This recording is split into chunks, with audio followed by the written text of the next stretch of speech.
So we just saw Jack Della Maddalena get finished for the first time in his UFC career by Carlos Prates. Carlos was able to get him out of there in the third round, and honestly, I think Jack was ready to quit long before that. It's weird seeing Prates put away all these guys who have been really tough to finish throughout their entire career. Jack did show good durability, but it was only a matter of time until the damage got to him. This was also a good version of Jack Della Maddalena. He was landing good counters whenever Prates hurt him, but eventually he just couldn't really take it anymore. So now that's two losses in a row for JDM, right after becoming champion too. To be fair, these haven't exactly been the best matchups for him. Prates is a lot better on the feet, like versatility wise. He has a lot more tools and he's a lot more powerful. And Islam's just Islam. Before the rankings update, Jack is number 1 and Prates number 5. I assume this will put Jack at like 3 or 4. Ian Gary will probably be number 1 just because he does have a win over Prates, and Prates will probably be like number 2. I think the perfect next step for Jack is to fight the winner of Joaquin Buckley versus Sean Brady. Jack's going to need a lot of wins to get back into the title picture, and beating one of these guys puts him right back on that second title run.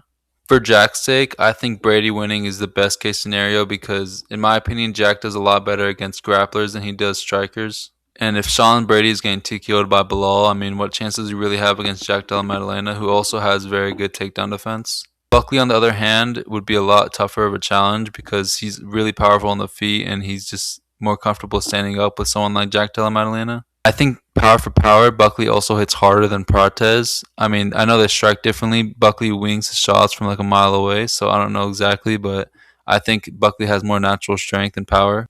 I don't think they'd give him Morales just yet. I think this is just because they want to give Morales someone who will earn him a title shot if he wins.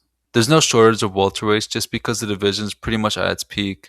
If Shavkat was still active, that really would be the cherry on top, but he's still injured. Usman's also out of the picture for fighting Jack because there's that rumor of him moving up to fight Dricus at middleweight. All in all, it's going to be really tough for Jack to get back to the position he was in when he had the belt because there's so many more killers now in the division. Islam's champion, and we saw how that fight went.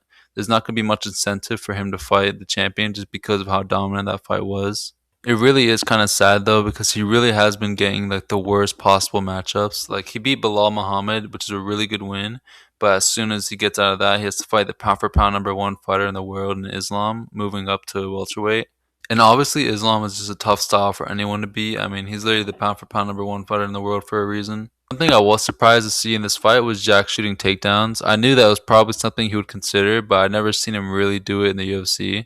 I don't think he's ever really shot a takedown, if I'm not mistaken. I think his whole career he's just kind of been boxing everyone. Of course, when you're fighting someone like Prates, it's always a good idea to mix things up and shoot some takedowns, but I never really thought that JDM had it in his game. Whatever, at least we got UFC 328 next weekend, which of course has Brady vs. Buckley on it. I think that that's a fight that not a lot of people are looking at right now, and I think as it gets closer, people will start talking about it because that is a pretty huge fight for the division. That's really all I have to say for this video. I think Jack should fight the winner of Brady vs. Buckley, and I think that's a good logical next step for him and the division.